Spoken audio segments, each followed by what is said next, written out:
Hello, everyone, and welcome to John Brown in New York with Sandra Weber. My name is Ann Hallmuller, and I'm the director here at Saratoga County History Center at Brookside Museum. Here at Brookside, our mission is to preserve, exhibit, and share the diverse histories of Saratoga County, from the smallest hamlets to our historic towns. Thank you for joining us this evening for this talk about the life and legacy of John Brown and his time as a resident of the North Country. Our speaker for this evening is Sandra Weber. Sandra Weber is an historian and author who has written several books about the Adirondack region, some of which are available on the table outside, including Breaking Trail, Remarkable Women of the Adirondacks, Mount Marcy, The Finest Square Mile, and Adirondack Roots. Her articles have been published in the Civil War Times, New York State Conservationist, Adirondack Life, Adirondack Explorer, The Christian Science Monitor, and Highlights for Children. In addition to her writings, Weber is also well known for her dramatic portrayals of Mary Brown in Times of Trouble and of Jeanne Robert Foster, Kate Field, and other women in Remarkable Women of the Adirondacks. She lives in a log cabin near Elizabethtown and is an Adirondack 46er. Tonight, Sandra will be presenting on her most recent book, John Brown in New York, The Man, His Family, and the Adirondack Landscape. Thank you, Sandra.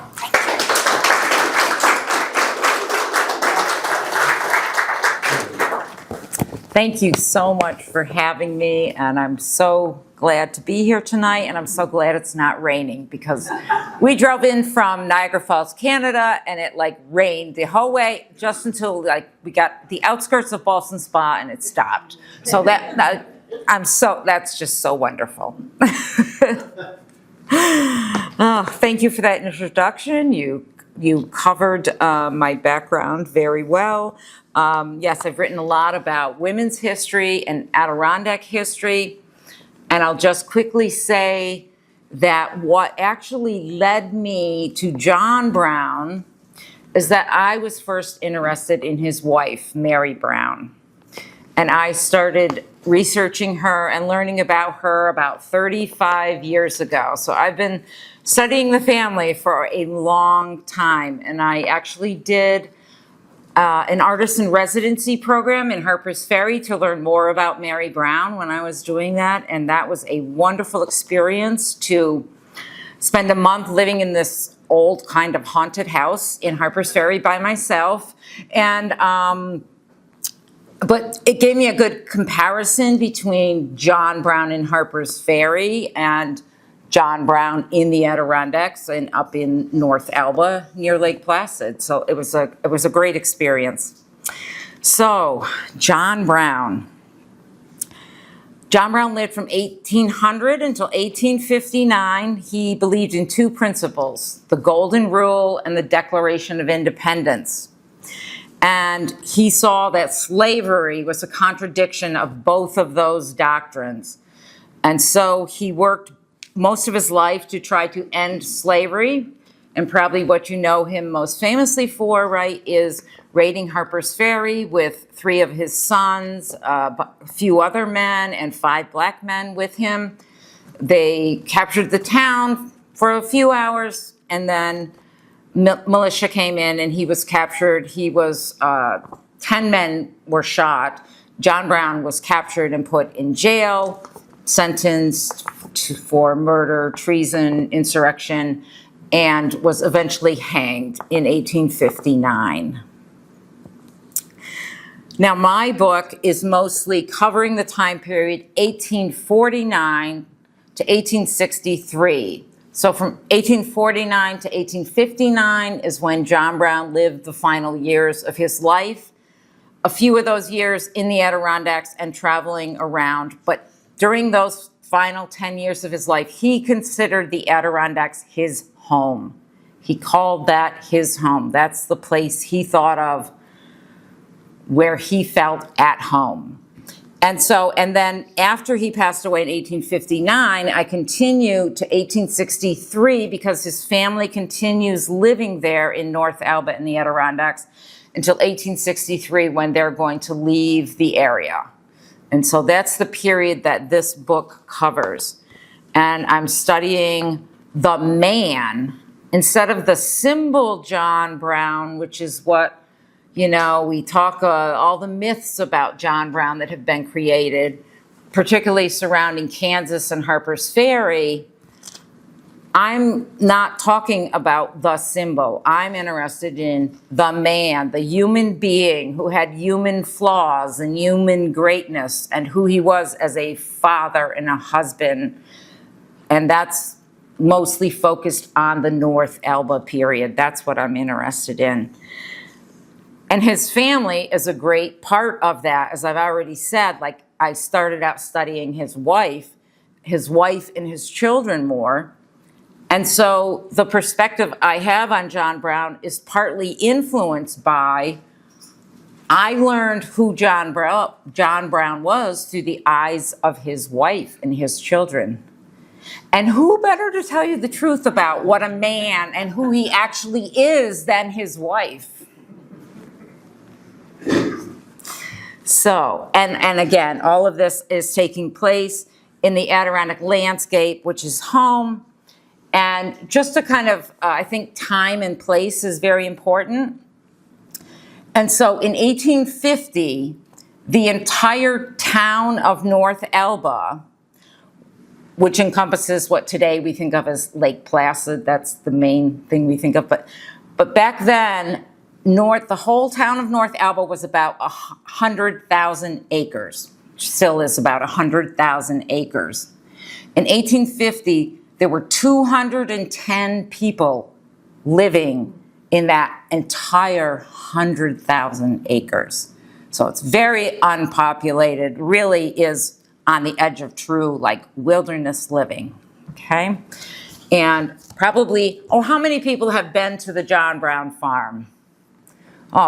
Okay, so a lot of you know where I'm talking about, Keene Valley, and then North Elba was separated from the town of Keene in 1850. So it was, like a new town and all of that. So I'm going to start in 1847, because this is the year that Frederick Douglass meets John Brown. And John Brown actually hasn't moved to the Adirondacks. He's about to. But at this point, he's a wool dealer in Springfield, Massachusetts. But Frederick Douglass gives a very good description of John Brown and how his family is living. And how they're living in Springfield is really similar to how they're going to end up living in North Elba. And what's also interesting, I know I'm going to stand back a little bit, because if I just breathe, it switches, I swear. So what's also interesting is that Frederick Douglass seeks out John Brown. Frederick Douglass seeks out this white man named John Brown, who he's heard so much chatter about.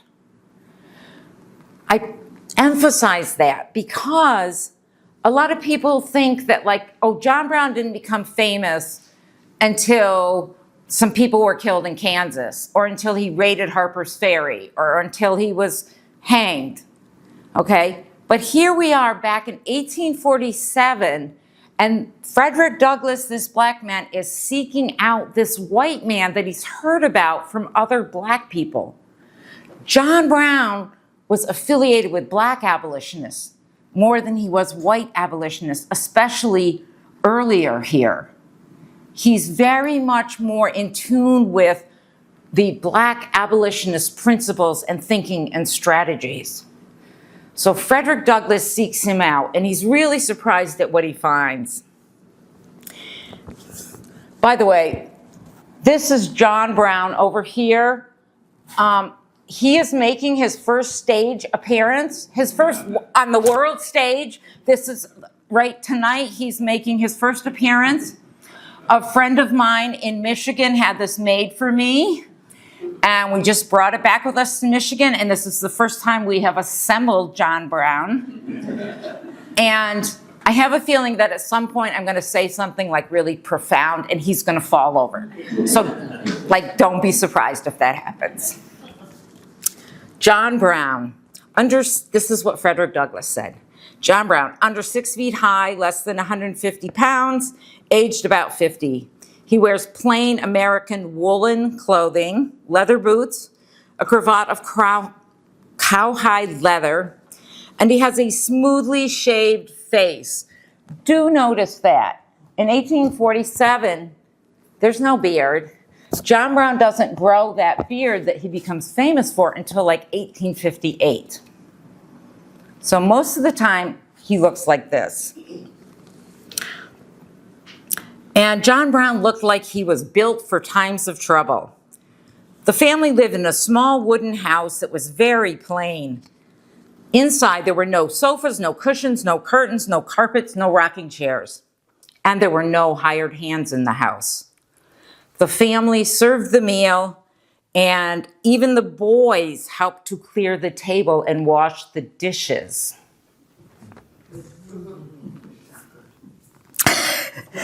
The house, in its plainness, was a reflection of its inmates. No disguises, no illusions, no make-believes, but stern truth and solid purpose breathed in all its arrangements.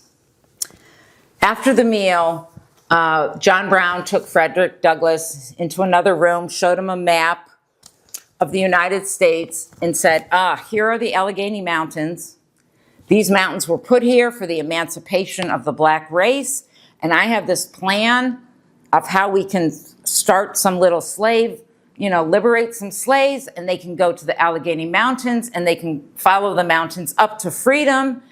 And he lays it all out to Frederick, and, it'd be great if I had some black men to help me with this and whatever. And Frederick thinks, well, the plan's okay. He's a little skeptical of it working and, that kind of thing.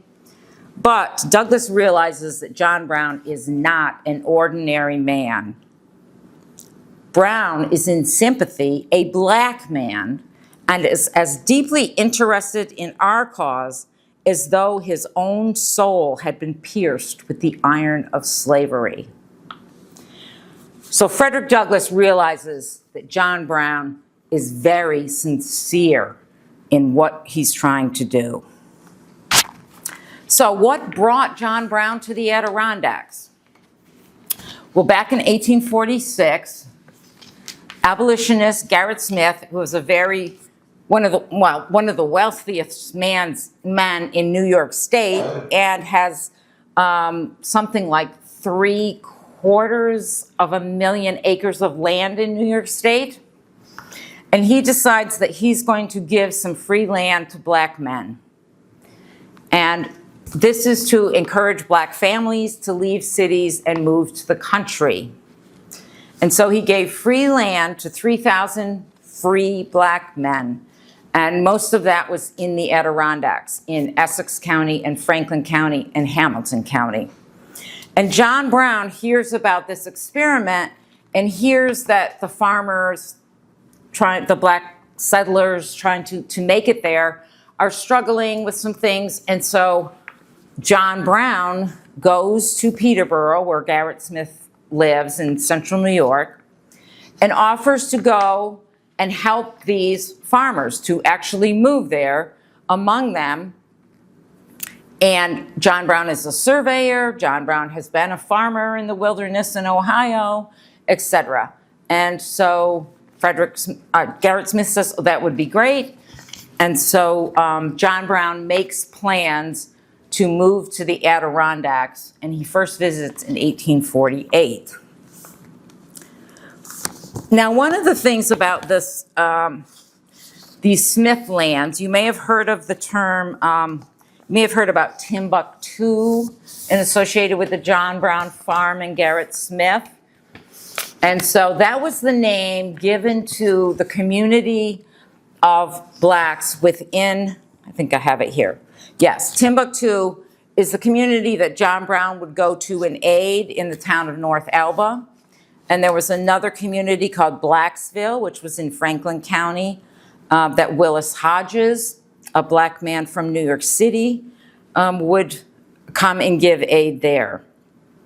And John Brown actually, the only evidence, the first person to use the term Timbuktu, which is from the Timbuktu in Africa, which was a a glorious city of education and wealth and minerals, and so I believe it was John Brown and one of the black settlers who decided to call it Timbuktu. I can only assume that because John Brown is the first one to write it in a letter. The black settler is the second one to write it in a letter. John Brown uses it like 2 or 3 more times in a letter, and his daughter uses it, and his son uses it. So there's no other evidence of anyone else using it. So that's why I think he's the one, along with the other gentleman perhaps who named it. So John Brown visits the settlers. He sends them money immediately, says, I'm going to move here. He sends them supplies because they're not doing too well. And so he's planning to move there in the spring because this is a mission that he feels is very important. Willis Hodges is very excited about this idea. He's actually a very successful grocer in New York City, and he runs a newspaper, a black newspaper. So he's actually a little bit more successful than the people who should be getting these grants. But he's given a grant, and he doesn't really like the lot he's given, so he buys some other land. But anyway, he ends up being pretty successful. A few other ones come with him. But really, why Willis Hodges goes up there is that he wants to write his autobiography. He is a free black man who was born in Virginia, right? And so this is a story we don't hear too often of what was it like for a free black man to be living in Virginia in the 1830s and the 1840s. And so he spent 2 years there in the Adirondacks writing his autobiography. It was published many, many, many years later by his grandson. It's called Free Man of Color. It's an amazing book. But basically, he leaves after he writes his autobiography. So Blacksville only lasts a few years. Okay? I want to go back just a second a little bit. I'll talk a little bit more about what this was about. This experiment was, again, I just want to emphasize, this was, Garrett Smith gave land to free black men, not fugitive slaves. This wasn't about slavery so much, not directly about slavery, right? It was about elevating the conditions of free blacks. So this was intended to be for free blacks who already lived in New York State, who were poor, who were of a reasonable age, and who didn't drink alcohol, because Garrett Smith was a temperance man. So that's who it was designed for. The problem is the land he was giving them was 40 acres of unimproved land. It basically was land he had tried to sell but couldn't sell, and so he was giving it away. So it was covered with trees on the side of a mountain, or in one case, in the middle of Lake Placid, the lake, like literally like in the lake. So really tough living. And like I said, there's only 210 people in all of North Elba. So there's no store there. There's no tavern. There's only like 2 main roads. There's no church, like the school serves as the church.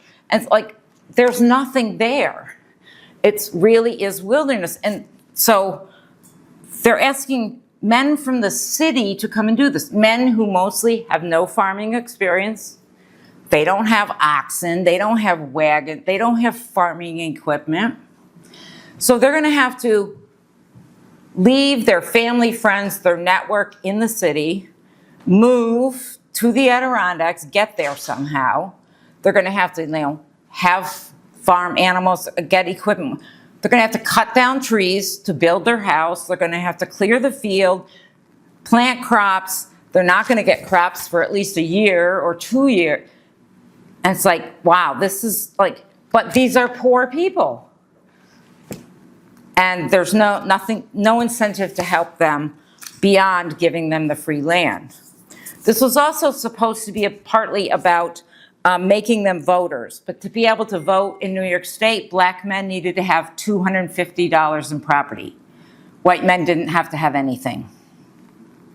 But again, you're getting 40 acres, which was worth about $40. You were going to have to get up here, get the equipment, blah, blah, blah, all this for several years before maybe your property would increase to $250 so that you could vote. So, of these 3,000, 50 ended up coming. And you can see why, right?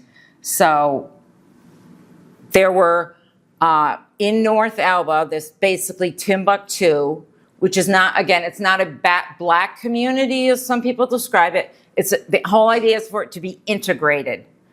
The blacks, their lots are intermixed with the white farmers and neighbors, and the idea is an integrated community. So in North Elba, there are about 14 families in all who come there, which if you do the math, like if there's only 210 people to begin with and you're adding another 14 families, that is a significant amount of the population for a period of about 10 years. So just very quickly, John Brown's family interacts with these settlers a lot. They are bringing them into their homes. They are hiring them, giving them jobs to chop wood. They are hiring them as a cook for the family. The women are sharing tasks like making butter together and things like this, picking berries, etc. And we don't have a lot of photos of many of the settlers who were there, but we have a photo of Josiah Hasbrook Jr. He was very good friends, particularly with the Brown children. Annie and Sarah supposedly taught him how to read and write.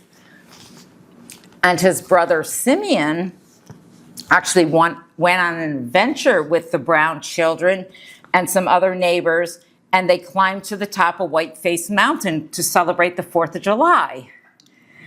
And so I assume that Simeon Hasbrook is probably the first black man to climb Whiteface Mountain in 1857. Lyman Epps was one of the most successful settlers in Timbuktu. He was able to grow corn. Almost no one could grow corn up there at that time, but he was able to grow corn. He had, of course, everyone could grow potatoes up there. John Brown said, "I have nowhere seen such potatoes." So we have potatoes. So he ended up being a good farmer, would market his goods.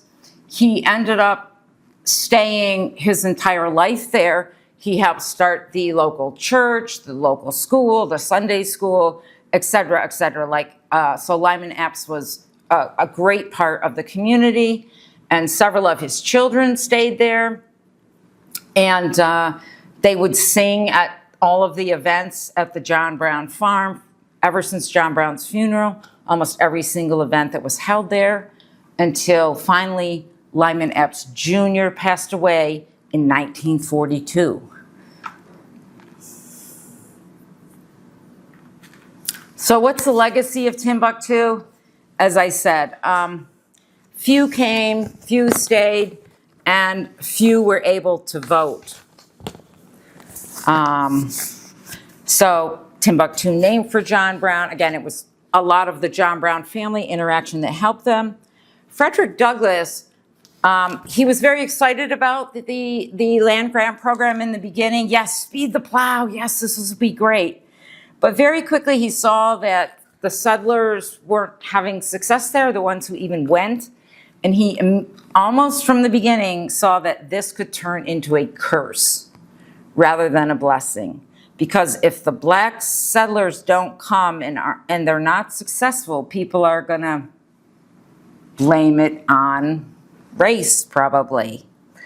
So by 1853, he's already saying, farming's not suited to black families. They don't really want to move to the country, and he feels that learning trades and mechanical arts and such are more suited. Becoming craftsmen, tradesmen is much better to have some schools for rather than farming. Garrett Smith, who started this whole thing, who is given a lot of credit for it's called a scheme of benevolence and justice. But Garrett Smith never actually visited Timbuktu. He never actually, or the John Brown farm. He didn't give them any aid. He wasn't there on the ground at all. I will say, so in 1846, he gave the grants to black men. In 1849, he gave free land to 1,000 white men and women. And he gave them an extra $10 to help them get started. And then he decided he didn't have enough land for the white women, so he actually ended up giving the white women $50 cash to help them buy land. But yeah, so the black woman got nothing, and the black men got free land but no extra help, which they really could have used. But by 1857, Garrett Smith had given up on the whole thing. And believe it or not, he blamed the failure on the character of the black people. He actually said the mass of them are ignorant and thriftless. So in history, a lot of Timbuktu and the whole experiment here is remembered in racial terms, and there's some ugly stuff, and you can read it in the book.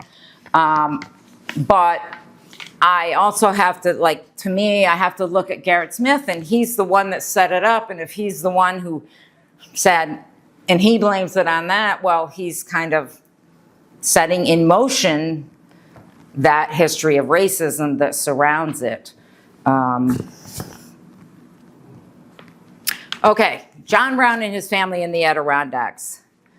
So here we have, first they actually lived in a rented house for a few years, and then they went to Ohio, and then their son-in-law, they came back, and their son-in-law built the house that we know today that's there, and from 1855 on, that is where they were. But again, they're literally moving into the wilderness.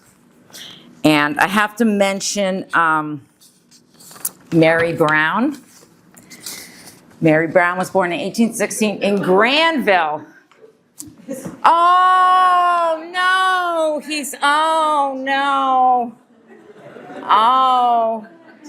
jealous that I'm talking about Mary, isn't he? Oh, how sad, John. It's okay, John, please. All right, you know what? He knew what I was going to say next. He's embarrassed. That's why he's hanging his head. He's embarrassed because he knew what I was going to say next. So Granville is just to the east of here a little bit, right? Yes. So she lived the first 9 years of her life there, and a very abolitionist family. That's the Day family, and Mary. Wow, this is exciting. And I'm gonna get it all on film. This is amazing. So her brother, when the family, Mary and the family moved out to Pennsylvania, where she meets John Brown and all of that. But when she leaves, her older brother stays in Whitehall, and he runs a store there, like a general store.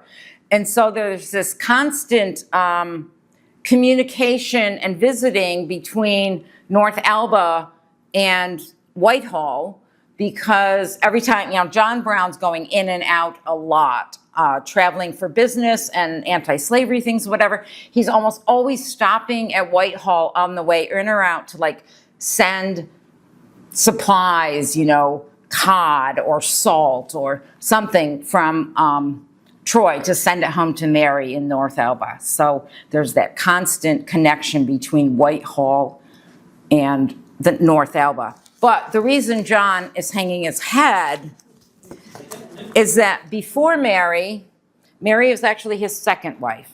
His first wife he married out in Ohio, and they moved to Pennsylvania.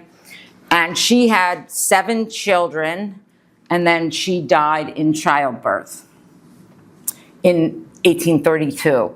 He then, the next year, 1833, he marries Mary Ann Day. She is 17, he is 32. And so Mary, at age 17, becomes mother to 5 stepchildren. And then she immediately starts having children, and she has 13 children.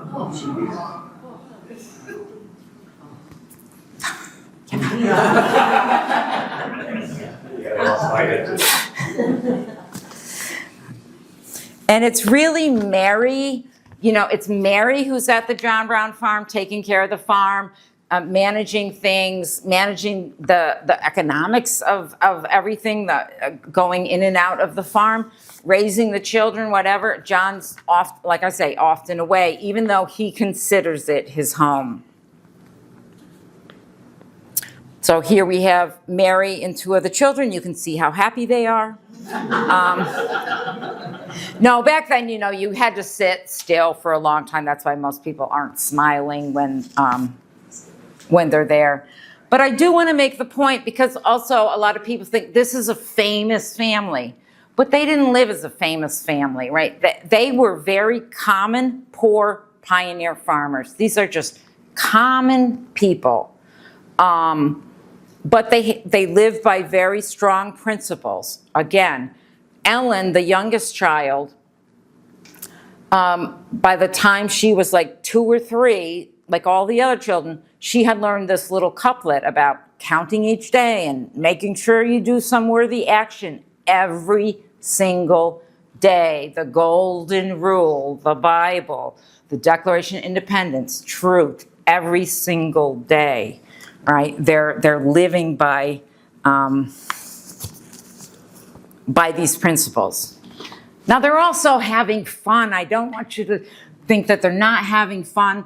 And a lot of people think, oh, and it's so cold up there in the winter, and they didn't go anywhere, and they just stood around. No, winter was great. Winter's when you can travel easier, because there's snow on the ground instead of mud and ruts.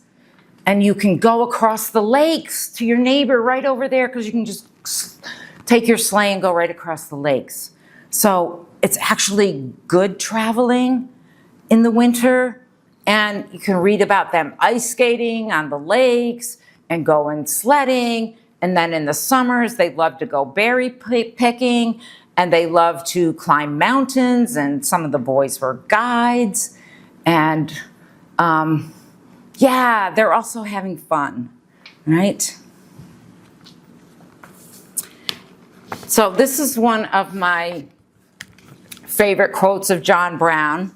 And of course, Indian Pass is that famous pass that you can see right out from the window of the John Brown farm. So like, just think, this is what they're looking at every single day. And so John Brown is famous for saying, everything reminds one of omnipotence. And a lot of people stop right there, right, with that romantic notion of everything. You see God in everything there, in the beauty, in the sublime scenery. But John Brown goes on to say, and where if you do get your crops cut off once in a while, you will feel your dependence. Because John Brown isn't like Emerson and the philosophers who go and camp out in the woods for a couple of weeks with, 17 guides doing everything for them, right? John Brown and his family are living there, right? They know what it's like, the practical side of nature in this romantic scenery. They know that. John Brown almost dies trying to walk from Keene to his home in North Elba during a snowstorm. He barely makes it. And the boys talk about how, oh, we can't clean out the manure out of the barn in May because it's still covered in ice. And the rooster has frozen in the middle of May, and right? So it's a tough life, it's a practical life. And John actually said, let me see if I thought I had this here.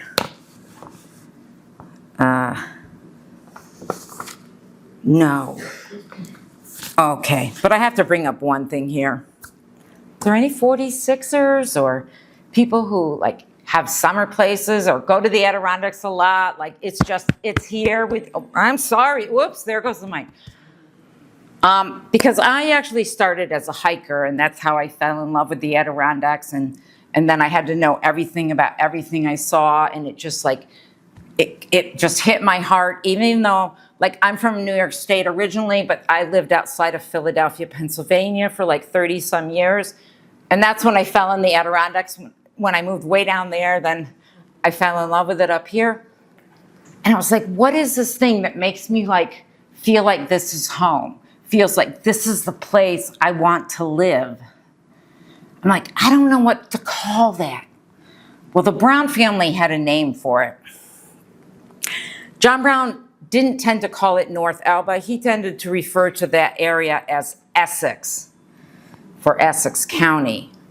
And so they would talk about John, and particularly John Jr., that they had a disease called Essex fever. And so I have Essex fever, I realize. I have Essex fever, and I hope I never find the cure, because it's a great disease to have. So I love that they called it that. Another quote from John Brown, his son is going to build a home for him, and his son-in-law, Ruth's husband, Henry Thompson. He's a great carpenter. John says, oh, I want a log house. Henry says, no, I'm not going to build with logs. I'm building a frame. And, you know, John Brown always has lots of advice for everyone. Lots of advice. It's not orders. Some people like read it and think he's always ordering, but it's always just, it's advice. It's advice, and Henry didn't take it all the time. But one of the things John Brown said about his house is, when you build me this house, I want it to stand square with the world. Longest east and west, with doors opening through it north and south. Again, Henry didn't quite obey those orders, because we're looking north, right? And the doors are opening east and west, and it's longest north and south. And is it square with the world? Well, this photo's pretty good, because, well, it's in line with Whiteface Mountain. That's Whiteface in the background. It's in line with Whiteface Mountain, but that's not quite north. So it's almost square with the world. It's almost square with the world. But I think John Brown had a deeper meaning to square with the world, because almost every one of these phrases like this refers back to the Bible somehow. So I think he's really talking about, I want myself to be square with the world. I want myself to be square with God. Because when he comes back here in 1855, he is removing himself from all business. He is dedicating himself. He is literally going out into the wilderness, leaving behind earthly props, right? And starting a new life. And he thinks God is directing him now to end slavery.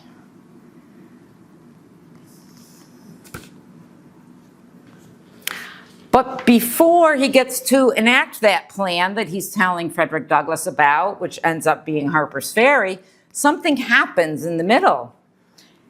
As soon as John Brown moves to the Adirondacks, his sons have moved to Kansas, because the Kansas-Nebraska Act was passed, which eliminated the whole Compromise of 1820 that had all settled, like, okay, one slave state for one free state, et cetera. And all of a sudden, nope, we're not going to follow that anymore. Now every state gets to decide whether it wants to be free or slave. And so everybody knows that means there's going to be a war in Kansas between people trying to make it free and people trying to make it slave. And so John Brown's sons decide that it's a good opportunity to go and settle there, and in addition to that, they can help like make it a free state. John Brown decides he's going to go back to North Elba. When John Brown gets to North Elba, not very long, he gets a letter from his son saying, our lives are being threatened. Men are coming over from Missouri and harassing all the abolitionists and the free staters. They're threatening them. They're burning their houses. They're killing some of them. They're sacking the abolitionist city of Lawrence. And they write to John Brown, we need guns more than we need bread. So John Brown hears that, and he's not going to send them money. He doesn't really have money to send them. No, John Brown's going to go there himself and protect his family, because this is his sons, his daughter-in-laws, and his grandchildren are there. He's going to go and protect them. So he goes to some conventions. He tries to gather money. He gathers guns. And Henry Thompson goes with him, and he's going to go out to Kansas to help protect his sons and to help make Kansas a free state. And he has been accused of abandoning the Timbuktu settlers at this point because he leaves. However, there's like 10 black families in Timbuktu at this point. And there are 4 million black people and children, enslaved. And he realizes, on the whole, this is where I'm needed. This is really, really important. And so he goes to Kansas. Of course, it doesn't all go well in Kansas. He's there. They don't actually have any. They don't actually pick up weapons or guns for I think 9 months he's there. And then finally they sack Lawrence again, and he hears about this. And they're hearing threats made on the Brown family themselves. Like John Brown is being a surveyor and they don't really know who he is. And they're saying, well, we're going to go get that Brown family because they're abolitionists. So anyway, there is the Battle of Pottawatomie. It's not really a battle. It's basically John Brown's men go and pull 5 pro-slavery men out of their homes and kill them with broadswords. So this is a great shock to all of Kansas because basically the abolitionists have always just sat there and accepted whatever happened to them. And so now John Brown has stood up and said, we're not going to take this anymore. And so then there are some more battles of Blackjack, Osawatomie, etc.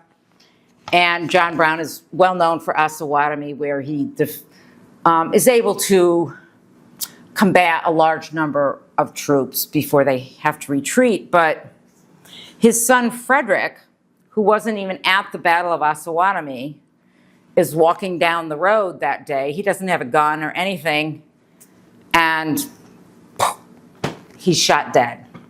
He's murdered, and later John Brown has placed on the tombstone of his son, murdered at Osawatomie, Kansas, August 30th, 1856, for his adherence to the cause of slavery.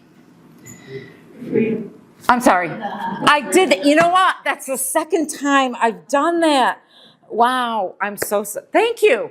So that was a test. Okay, really, that was a test. Thank you for his adherence to the cause of freedom. And those words say it all. And that tombstone on the other side starts with John Brown's grandfather. There's a memorial to him inscribed on that tombstone. That's where the tombstone started. John Brown's grandfather died fighting in the Revolutionary War. His body was never recovered. It's in New York City.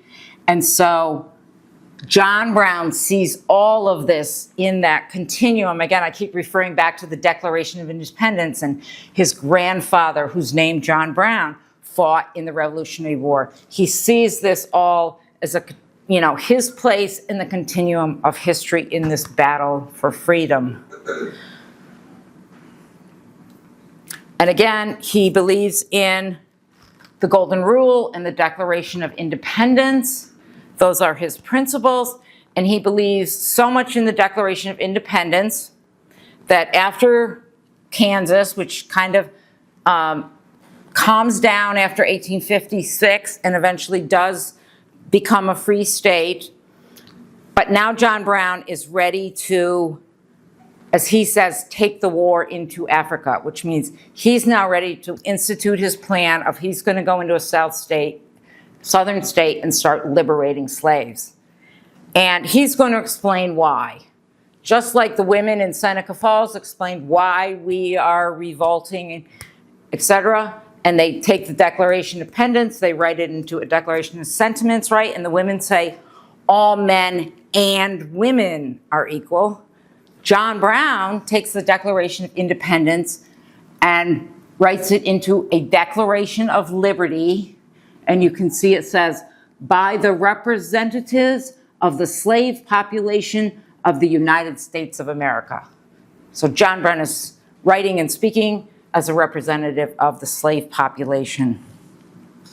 And he's going to say, he's going to take the Declaration of Independence even further. He's going to say equal rights and privileges irrespective of sex or nation.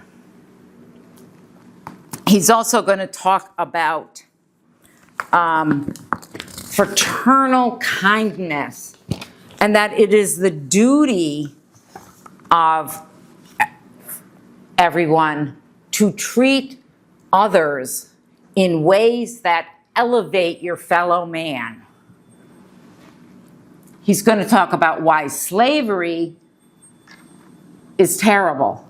Their laws are no laws. They're basically a band of pirates. And then, kind of like Patrick Henry, he's going to say, all we demand is our liberty, and we will obtain these rights or die in the struggle to obtain them. So he eventually does, he actually plans Harper's Ferry for July 4th, 1858, but somebody kind of lets out the secret, so they delay it a year. Ends up being October of 1859. John Brown can't be complacent anymore. He's going to go and raid Harper's Ferry. Frederick Douglass does not go with him. He says, you're on a suicide mission. It's a steel trap. You're going to die doing this, right? Doesn't want to go with him. But John Brown, 3 of his sons, 2 of the North Elba neighbors, 5 black men, 22 men in all, will then go into Harper's Ferry. And they all recognize that they may not come out alive. And in the books, I have the scenes of, the young men in North Elba saying goodbye to their wives and children. And it's, yeah. But they do it because they believe that it's necessary to strike a blow regardless of the consequences to personal life. So I said John Brown gets captured. He makes this very famous speech. Just a couple of points from that speech. Had I interfered on behalf of the rich and the powerful, you would be thanking me instead of punishing me. This court acknowledges, too, the validity of the law of God. And he's saying that because John Brown believes there is a higher law than the Constitution, a higher law than the government, and that God's law and nature's law, moral law, there's more moral authority beyond Congress or the government. Is his reasoning. And again, the Golden Rule, remember, those are who are in bonds. And this painting was done in 1923 by David Lithgow. I think he's an Albany artist. And that is hanging in the Essex County Courthouse in Elizabethtown, New York, a mile from my house. And it is like this big. It is enormous. If you ever get a chance to go in there, it is a fantastic scene. Okay, so what does, really the question was, what does an honest moral man do when his country's engaged in sin? What are you going to do? There's no connections to today. Don't worry, just settle down. This is all history. This is all history. This is all over with. You don't yeah, okay. Just want to make that clear. So Charles Langston, who is the grandfather of the famous poet Langston Hughes, and he said John Brown's actions are in perfect harmony with and result from the teaching of the Bible and of our revolutionary fathers. The Bible commands us to remember those in bonds as bound with them. And our fathers of the revolution taught us that resistance to tyrants is obedience to God. So again, tying this into a continuation of the revolution. Henry David Thoreau is an amazing fan of John Brown, and Thoreau was looking for he believed if one honest man of the North would come along and be willing to stand up and speak against the government, probably get arrested and be thrown in jail, that this would really help the cause of abolition. And he was like, and where would this man come from? He would come from some township where there's a primitive forest and a town where you raise not only corn and potatoes, but poets and philosophers. And such a soil grew Homer and Confucius, and out of such a wilderness comes the reformer, eating locusts and wild honey. And I said, yes, this man was John Brown, who came from the wilds of northern New York, raising potatoes and eating black flies and maple sugar. And indeed, Emerson and Thoreau were just sitting around waiting for somebody like John Brown, because they weren't gonna, Thoreau, he went in for jail for one night, and he was willing to speak this, but they weren't willing to take action the way John Brown was. They saw this frontiersman who was willing to really, really act, right? And so who's this one man who's willing to be a traitor, right? Basically, who's willing to commit treason, and that's what John Brown did. He committed treason, and he paid the penalty for it. He willingly paid the penalty for it. And for some people, that made him a martyr. Certainly made him a martyr in Thoreau's eyes, and Thoreau is the first one to stand up and start praising John Brown and changing the conversation. And of course, the final words, just want to make sure I get this right, because I don't have everything memorized. But John Brown's final words are, I, John Brown, am now quite certain that the crimes of this guilty land will never be purged away but with blood. I had, as I now think, vainly flattered myself that without very much bloodshed, it might be done. But of course it wasn't. We know what happened 18 months later, the Civil War, and much more bloodshed. Yes. All right, I'm gonna wrap this up as quick as I can here. So John Brown was buried in the Adirondacks. Again, I come back to Mary Brown. That never would have happened without Mary Brown. We might think, oh, that's just natural. No. First of all, Virginia didn't want to give up his body. They wanted to chop it in pieces and send it across the country and do whatever, crazy things with it. But Mary wrote a letter and convinced the governor to give the body to the family to take to their home and bury it. Second of all, for Mary to do that required 600-mile trip to Harper's Ferry and back, and she actually visited John in jail the day before he was hanged. But that's a tough trip for her to make, and a couple abolitionists accompany her, but still, that's quite a trip. And then they get the body, they're bringing the body back up, and as she's coming back up, the abolitionists from New York and Boston, etc., but mostly the ones from Boston say, we really need to take this body to Boston. because we're going to bury it in the Mount Auburn Cemetery, and we're going to raise a big monument. We're going to have a huge funeral, and like, think of all the propaganda and publicity we can get for this, and all the money that will be given to the Anti-Slavery Society, and they're just like, like, it's actually printed in the newspaper. This is going to happen. And Mary's like, wait a minute. No. John wanted the body to go to home. He wanted to be buried next to this rock. Like, this is what he wanted. And Mary insists that his body goes to North Elba. So Mary really had to stand for, and she's a very quiet, plain woman, and I give her a lot for doing that. Okay, so not a lot of people go into the Adirondacks for that funeral December 8th.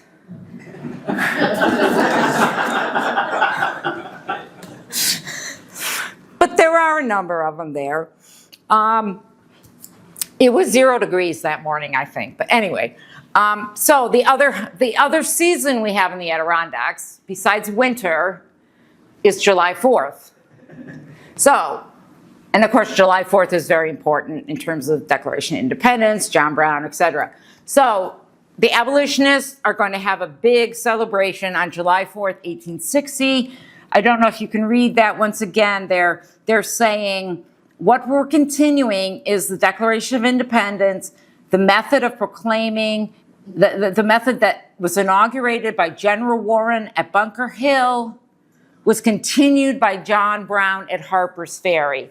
Again, this is what the way the abolitionists are looking at it again. And so a lot of famous abolitionists come, some other ones just send letters, etc. But one of the men that is there is the only black man who escaped from Harper's Ferry, and that is Osborne Perry Anderson. There actually is an E on the end of Osborne, but somebody got it wrong. But he is the only black man to survive. And he does eventually, he can't read or write, but somebody takes down his story, and there is his narrative is out there as a book. And he comes to the farm to visit John Brown's grave, and he stays with the family in the farmhouse, because I don't know if I made this point strong enough, but the Browns are not only abolitionists, they believe in black equality, social equality. Blacks eat at the table with them. Blacks are called Mr. and Mrs. There's no color line with them. Like, everybody's together. So Osborne Anderson comes, he stays with the family at the farm, and one of the things he says, he makes a speech, and he says, John Brown is like the greatest man he's ever met. And this is the first time that 4th of July has not been a lie to me. This is the first time it feels real. And that's because of John Brown, because John Brown made me feel, that I went to Harper's Ferry not as a mulatto, but as a man.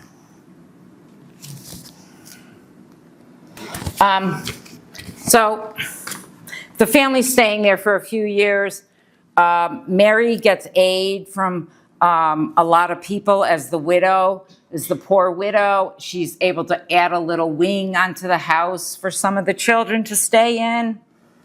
Annie Brown, one of the daughters, is sent off to Concord to go to school, Concord, Massachusetts. She's meeting Thoreau, Hawthorne, all these people, and she's rooming with Louisa May Alcott. I'll let you read about that in the book. Oh my God, can you believe that? Like, they're playing cards together, they're talking gossip about the women. I mean, unbelievable, yes. Annie also ends up going in the middle of the Civil War down to Norfolk, Virginia to teach at a freedmen's school. Of course, so the Civil War's going on, the John Brown song. Okay, I have to tell this for somebody. The John Brown song, right? John Brown's body lies a moldering in the... That song wasn't actually written about this John Brown. It was actually written about a Boston soldier named John Brown, and they would sing a lot and whatever, and the other soldiers would make a lot of fun of him because he was named John Brown, and he would show up late, and they'd be like, "Where were you?" And like, "Oh yeah, you're moldering in the grave. Oh yeah, no wonder you were late." And that's where the song came from. But when this troop of soldiers ended up like leaving Boston, they sang the song as they were leaving Boston. They sang it as they marched through New York City. Now everybody thinks, of course, people in the street in New York think it's about John Brown the abolitionist, right? So it becomes about John Brown the abolitionist. But there's a lot of providence, fate, weird things that happen with the Brown family. And that's kind of one of them, because like this is what makes him even more of a martyr and connects him with the Civil War even more. And it wasn't even written about him. The son, Salmon Brown, really he's asked to recruit soldiers for the Civil War. And then they're going to give him an officer's commission. He goes out through 4 foot of snow, door to door, recruiting soldiers. He fills up, the 96th Regiment that he's asked to. They march up to Plattsburgh, and they all, yay, yay, yay, yay, yay. And then the head officer pulls him aside and says, I have this petition here, and all the officers have signed it, and they don't want you here because you're John Brown's son, you're going to draw attention to us, and therefore we're going to get like more people shooting at him. We're going to get this attention, and they're afraid of getting that attention, and so he resigns.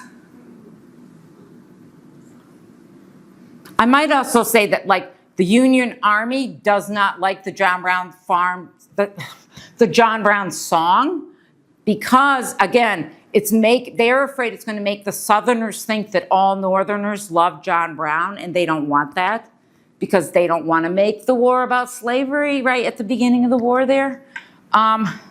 So yeah, there's some surprising stuff going on, and that's why I say celebrity for these people who are plain common poor farmers, and now they're getting all this attention, and it's not all good. It's like they're either put on a pedestal or they're like hated, and like people sing the John Brown song like as a taunt to them often, like, your father's dead, your father's smoldering in the grave. Like, this is like really a tough life for them. And so Salmon's not allowed to join the army. And so somebody comes and visits and says, oh, life is great in California. And they're like, let's go. And so all the three like Brown families there all leave in 1863 during the middle of the Civil War. Some end up in Ohio, but Mary Brown and her daughters and her son Salmon and his family go to California. Are you ready for this? So they're in a wagon train. Everything's fine. Some other wagons join the train from Missouri. They discover this is John Brown's family. Next thing you know, Salmon Brown's sheep have been poisoned, and they hear that the people are next. And so they at night they just like take off in their wagon, and these other wagons chase them for 3 days, night and day for 3 days before they get to a Union post and safety. However, when they finally do get to California, the toll booth the toll booth guy is saying, and what family might you be? And we're like, they're like, we're John Brown's family, kind of, and he says, pass, and he refuses to take their money. And the people of California eventually actually build a house for Mary and her daughter, and what happened in North Elba after they left? Can you believe the house ends up looking like that at some point? It just grows.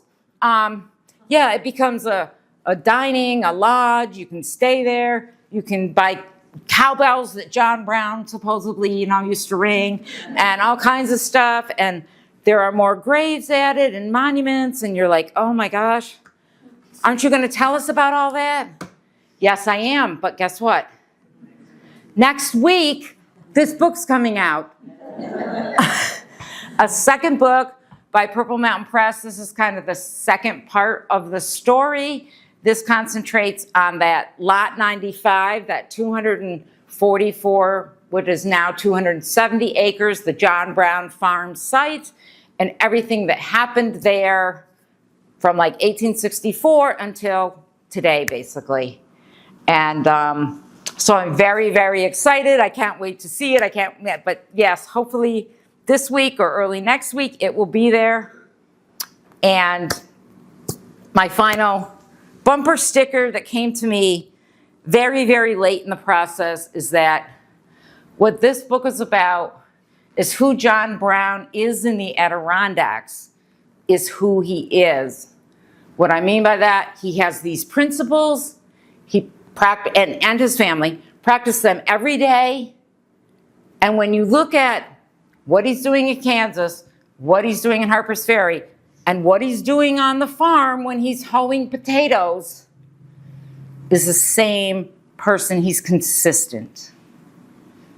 And my goal was to tell that truthfully, because there's a lot of misinformation out there about John Brown. So you will find like 20 pages of footnotes in that book, because I'm telling you where I got my information. You can go look it up. And I think it's really, really important in today's environment to be telling the truth and to be telling these stories, not stories. I mean, by stories, I mean historical truths. So I really want to thank you so much for having me here, for being here. And I just tell you one thing, again, because I said this doesn't have anything to do with today. This book may not be for sale at the Harper's Ferry bookstore at the National Park because it tells the truth about slavery. And that's all I'm going to, do I need to say any more? Do I need to say any more? So I thank you. Thank you.